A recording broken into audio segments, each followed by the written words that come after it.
নমস্কার, welcome to Shampa's kitchen. Shampa রান্নাঘরে আপনাদের সকলকে স্বাগত জানাই। আজকে আমি হাজির হয়েছি উইন্টার স্পেশাল আরো একটা দারুণ টেস্টি রেসিপি নিয়ে, কড়াইশুঁটির পরোটা বা পিস পরোটা। আপনারা দেখুন আমি কি করে তাড়াতাড়ি এই রেসিপিটা তৈরি করছি। আমার রেসিপিটা ভালো লাগলে ছোট্ট করে একটা লাইক এবং সকলের সঙ্গে শেয়ার করার অনুরোধ রইল। আপনি কিন্তু কড়াইশুঁটির পরোটাটা যে কোনো সাইড ডিশ অথবা চিকেন, মাটন, পনিরের যে কোনো সাইড ডিশের সঙ্গে সার্ভ করতে পারেন। আর আমার নতুন নতুন রেসিপির আপডেট পাওয়ার জন্য এক্ষুনি আমার চ্যানেলকে সাবস্ক্রাইব করে নিন।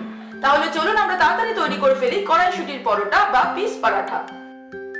কড়াইশুঁটির পরোটা বা পিস পরাঠা তৈরি করার জন্য আমি সবার প্রথমে একটা বড় বোল নিয়ে নিয়েছি। তার মধ্যে আমি দিয়ে দিচ্ছি 1 কাপ অর্থাৎ 150 গ্রাম পরিমাণ ময়দা,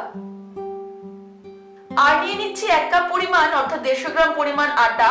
আপনারা চাইলে কিন্তু এটা সম্পূর্ণ আটা বা সম্পূর্ণ ময়দাতেও করতে পারেন, তবে এই আটা ময়দা মিশিয়ে করলে টেস্টটা ভালো হয়। এর মধ্যে দিয়ে দেব হাফ টিস্পুন পরিমাণ নুন, 1 টেবিলস্পুন সাদা তেল ছড়িয়ে দিলাম। এবারে নুন, তেল, আটা আর ময়দাটা আমি ভালো করে মিশিয়ে নেব। তারপর অল্প অল্প জল অ্যাড করে একটা সুন্দর সফট ডো আমরা তৈরি করে নেব। প্রথমেই একবারে বেশি জল অ্যাড করব না, অল্প অল্প জল অ্যাড করে আমরা কিন্তু ডোটা তৈরি করব, যাতে ডোটা কোনো মতেই খুব বেশি নরম না হয়ে যায়।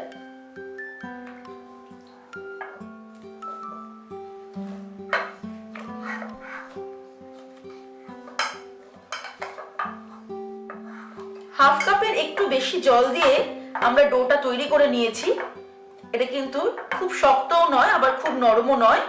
এবারে আমি হাতের পাতায় সামান্য সাদা তেল নিয়ে আরেকটু ডোটাকে মেখে নেব তেলটা দিয়ে।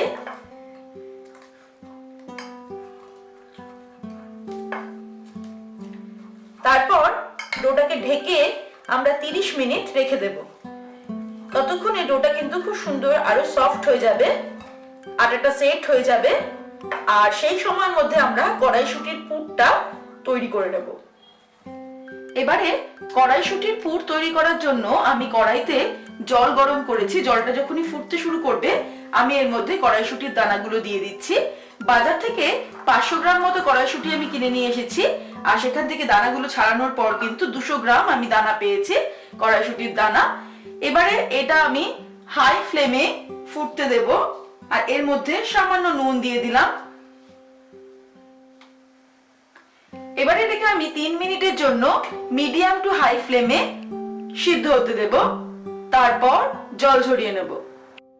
3 মিনিট হয়ে গেছে, এবার আমি ওভেনটাকে অফ করে দিচ্ছি। আমি জলটাকে ঝরিয়ে নেব, তারপর ফিরে আসছি।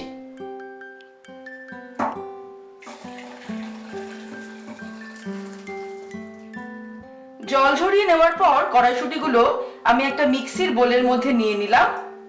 এর মধ্যে আমি 2টো কাঁচা লঙ্কা নিয়ে নিলাম। এবারে এটাকে পেস্ট করে নেব আমি, আর চেষ্টা করব জলটা ব্যবহার না করার। যদি প্রয়োজন পড়ে খুব সামান্য পরিমাণ জল আমি ব্যবহার করব। কড়াইশুঁটি আর কাঁচা লঙ্কার পেস্ট তৈরি করার পর এবার আমি কড়াই গরম করে তার মধ্যে আমি 1 টেবিলস্পুন সাদা তেল দিলাম। তেল গরম হলে এর মধ্যে দিয়ে দিচ্ছি 1/4 টিস্পুন কালো জিরে, সামান্য হিং আমি অল্প একটু জলে গুলে রেখেছি, সেই হিংটা কিন্তু এর মধ্যে দিয়ে দেব।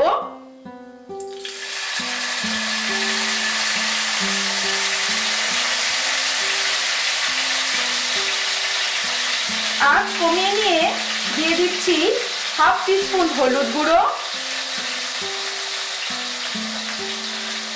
হাফ টিস্পুন জিরের গুঁড়ো,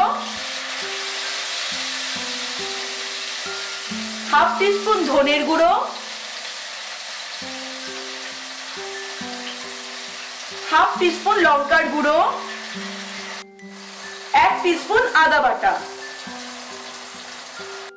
এবারে এর মধ্যে আমি 2 টিস্পুন জল অ্যাড করলাম।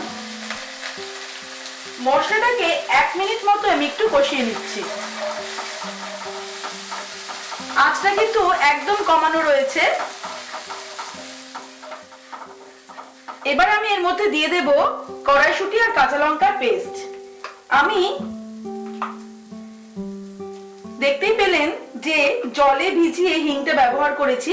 দোকানে কিন্তু গুঁড়ো অর্থাৎ পাউডার হিসেবে হিংটা পাওয়া যায়, তবে সেই হিঙের থেকে কিন্তু এই যে হিংটা আমি ব্যবহার করলাম, যেটা জলে ভিজিয়ে ব্যবহার করতে হয়, সেটা রেজাল্টটা কিন্তু অনেক বেশি ভালো পাওয়া যায়। আপনারা চেষ্টা করবেন এই হিংটা ব্যবহার করার।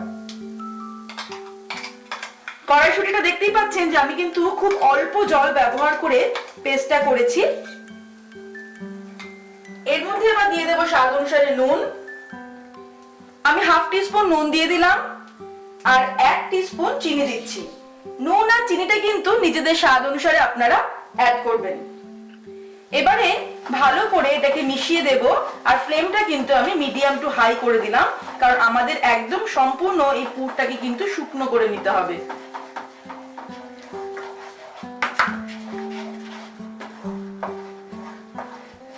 পুরের টেস্টটা ভালো হলেই কিন্তু পরোটার টেস্টটা ভালো হবে। সুতরাং নুন, ঝাল আর মিষ্টিটা কিন্তু নিজেদের স্বাদ অনুসারে আপনারা অ্যাড করবেন। 5 মিনিট আমি মিডিয়াম টু হাই ফ্লেমে সমানে নাড়তে নাড়তে রান্নাটা করছি। এটা দেখুন একদম কড়াই থেকে কিন্তু এক জায়গায় দলা হয়ে এসেছে, তবে এখনো কিন্তু পুরটা হয়নি। এটা আরো শুকোতে হবে, একদম যাতে এর মধ্যে কোনো জল থাকবে না, এরকম করতে হবে। এর মধ্যে আমি এখন অ্যাড করে দিচ্ছি 1/4 টিস্পুন গরম মশলার গুঁড়ো। আর কিছুক্ষণ আমাদের এভাবে নাড়তে হবে, এটাকে শুকনো করতে হবে। এটা তখনই বুঝবো যে কমপ্লিট হয়ে গেছে যখন আমি এভাবে হাত দেওয়ার পরে এটা হাতের মধ্যে আটকে যাবে না, অর্থাৎ স্টিকি হবে না। এইভাবে তখনই আমরা বুঝতে পারবো যে এটা কমপ্লিট হয়ে গেছে। সুতরাং এটা কিন্তু এখনো হয়নি, আর একটু সময় লাগবে। আরো 5 মিনিট হয়ে গেছে। এবারে কিন্তু আমাদের পুরটা একদম রেডি। এবার আমি ওভেনটাকে অফ করে দেব আর এটাকে ঠান্ডা হতে দেব। ঠান্ডা না করে কিন্তু পরোটাটা তৈরি করা যাবে না, তাই পুরটা ঠান্ডা হলে আমি ফিরে আসছি। 30 মিনিট হয়ে গেছে আর আমাদের কড়াইশুঁটির পুরটাও ঠান্ডা হয়ে গেছে। আমি ডোটা দিয়ে 4টে সমান মাপে লেচি করে নিয়েছি। এবারে আমরা এই লেচিগুলোর মধ্যে পুরটাকে ঢোকাবো। তার জন্য আমি একটা ডো নিয়ে এইভাবে একটা বাটির মতো তৈরি করছি। বাটির মতো তৈরি করে নেওয়ার পর এর মধ্যে আমি পুরটা দেব। পুরটাকে আমি একটু গোল গোল মতো করে নিয়েছি। পুরটা দিলাম, দিয়ে এইভাবে চারিদিক থেকে আমরা মুখটাকে আটকে নেব। আটকে নিয়ে খুব ভালো করে কিন্তু আমাদের মুখটা আটকে নিতে হবে।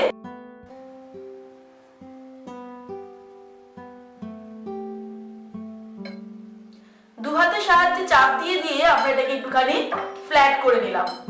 তারপর আমরা বেলা শুরু করব। বেলার জন্য আমি একটু শুকনো আটা ছড়িয়ে নিলাম আর একটু আটা মাখিয়ে নিয়ে আমরা বেলা শুরু করব। হাত দিয়ে একটু প্রেস করে নিচ্ছি। হালকা হাতে এবার আমরা এটাকে বেলে নেব। আর কড়াইশুঁটির পরোটাটা কিন্তু একটু মোটা মোটা হবে, তবে আপনাদের ইচ্ছের উপর সেটা ডিপেন্ড করবে। পরোটার আকার আর শেপটা কিন্তু নিজেদের ইচ্ছা অনুযায়ী আমরা করে নেব। হালকা হাতে আমি পরোটাটাকে বেলে নিচ্ছি।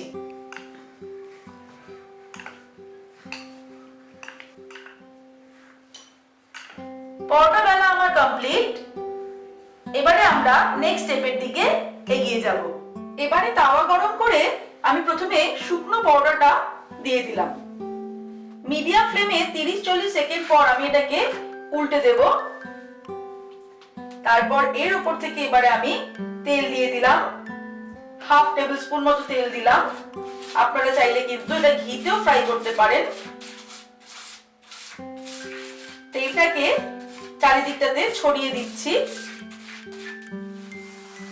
ছড়িয়ে দিয়ে এটাকে উল্টে দেব। দিয়ে এই পিঠটাতেও আবার আমি তেল দিয়ে দেব। মিডিয়াম আঁচেই কিন্তু আমরা পরোটাটাকে হতে দেব। উল্টে পাল্টে আমরা পরোটাকে ফ্রাই করে নেব। আজকের ধন্যবাদ জ্ঞাপন পর্বে আমি ধন্যবাদ জানাতে চাই শুভঞ্জিত সরকারকে। শুভঞ্জিত সরকার, অনেক অনেক ধন্যবাদ। তোমার কাছ থেকে আমি অনেক রেসিপিতে ফিডব্যাক পেয়েছি, এর জন্য অনেক ধন্যবাদ। তুমি এভাবেই আমার রেসিপিতে ফিডব্যাক দিও আর আমার সঙ্গে থেকো। দুদিকটা ভালো করে ফ্রাই হয়ে গেলে আমরা এটাকে তুলে নেব আর গরম গরম কিন্তু সার্ভ করব। তৈরি হয়ে গেছে আমাদের আজকের উইন্টার স্পেশাল রেসিপি কড়াইশুঁটির পরোটা বা পিস পরাঠা। আপনারা দেখলেন তো কত ইজিলি দারুণ টেস্টি এই পরোটাটা আমি তৈরি করলাম। আমার রেসিপিটা ভালো লাগলে ছোট্ট করে একটা লাইক এবং সকলের সঙ্গে শেয়ার করার অনুরোধ রইল। আর নিত্য নতুন রেসিপির আপডেট পাওয়ার জন্য এক্ষুনি আমার চ্যানেলকে সাবস্ক্রাইব করে নিন। ভালো থাকবেন, সুস্থ থাকবেন। আমি আবার হাজির হব নতুন নতুন রেসিপির সঙ্গে। নমস্কার।